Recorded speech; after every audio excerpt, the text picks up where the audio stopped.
الله. أولا السلام عليكم ورحمة الله تعالى وبركاته.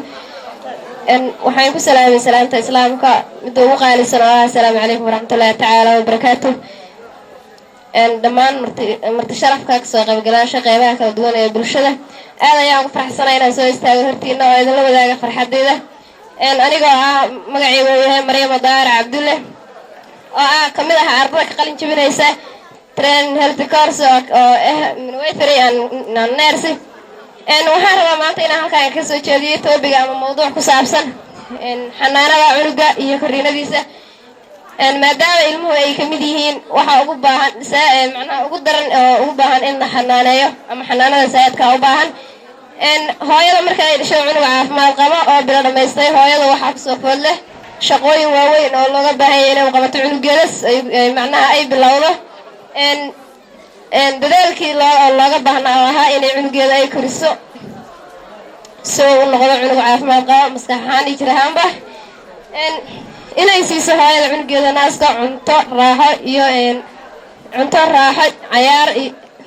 cayaar isla markaasna ay xaqiijiso caafimaadkiisa. hooyada mar walba waxaa looga baahan yahay inay la socoto cunugeeda caafimaadkiisa waayo ilmuhu way u sahlan yihiin inay cudurrada ku dhacaan ama ay kusoo degdegaan.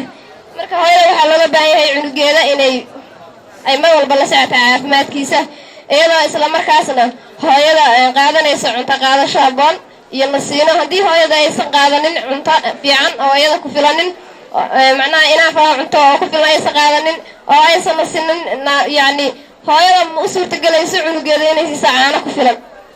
marka hooyada waxaa looga baahan yahay inay qaadato cunto fiican oo isku dheelistiran ayna nasato oo hooyada ay nasato si cunugeeda uu u helo caafimaad oo si fiican oo ugu koro caanaaskeeda uga helo. cunuga waxaa uu u baahan yahay sariir yar oo ka duwan sariiraha dadka waaweyn ay dabcan ku seexdaan oo u samaysan qaaba fargeesa oo goda waayo cunuga haddii lagu seexiyo sariiraha dadka ay ku seexdaan ama sariiraha waaweynka waxaa laga yaabaa inuu cunuga oo sariirta ka dhaco oo dabcan oo sariiraha waaweyn cunuga uu ka dhici karaa oo malahan wax celinaayo. waxaa laga yaabaa cunugaaga sariirta intuu ka dhaco inuu ay damage badan uu soo gaaro ama khatar oo maskaxda isku jijibto oo kaleeto. marka cunugaaga ha ku seexinin sariiraha ay ku seexdaan dadka waaweyn ama sariir oo maxaa tiraadayaan aan godnayn ha ku seexinin. ha dhigin cunugaaga dhulka waayo waxaa cuni karaa cayayaan. sidaas darteed waxaa la rabaa sariir oo godan inaad ku seexidid cunugaaga. cunuga dhulka waxaa kaloo loo baahan yahay buste iyadoo cimilada ay ku xiran tahay waayo cimilada haddii ay saad qabowda cunuga uu burkeeta kaa geli karto uu qarqari karaa. marka buste ayaa u baahan yahay. wuxuu u baahan yahay bambiino cunugaaga wuxuu u baahan yahay marooyin yaryar sidaas iyo wixii lamid ah. cunuga wuxuu u baahan yahay caafimaad wuxuu u baahan yahay nadaafad joogto ah. cunuga wuxuu u baahan yahay nadaafad joogto ah. ilmaha aan laga bixin saxarada habeenkii oo waagu ugu bariyo waxay u keentaa halis bacteria gooryaano waxyaabahaasoo kale. haweenka qaarkood cunugooda xafaayad inta waxraanay la dildiliyaan ase waxay dhahaan iyadoo meesha xafaayadda hagala joogay cunugaaga hala dhigin xafaayadda markaad u xirtid waxaa loo baahan yahay inaad cunugaaga aad ka warqabtid oo xafaayadda markuu ku saxrado aad ka bixidid si aad ugu qubaydo cunugaaga. soo diyaarso beeshin biyo diiran ka hor intaada u qubaynin cunugaaga biyaha inay asaayadu kulliyiin kale ku tijaabi xusulkaaga aad inay kulliyaan laga yaabaa ku tijaabi xusulkaaga ka dhaqa cunugaaga jirkiisa meel walba kamid ah.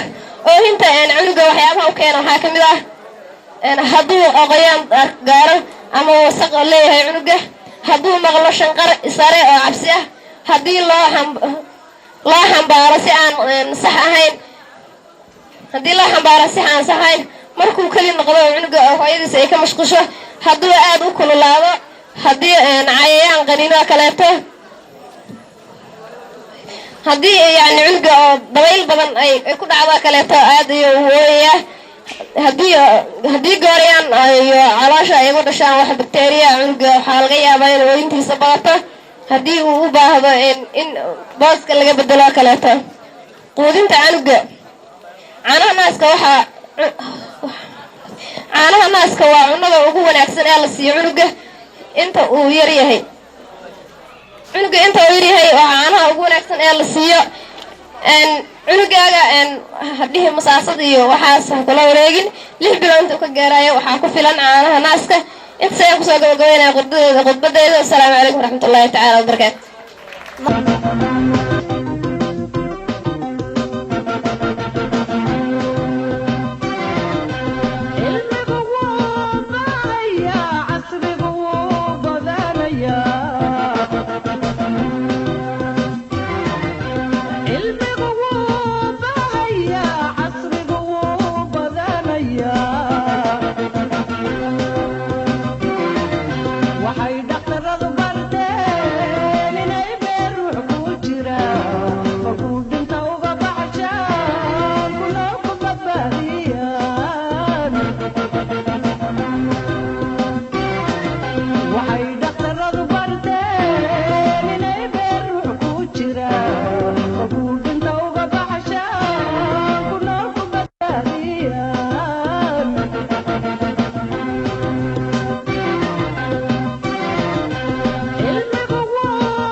Why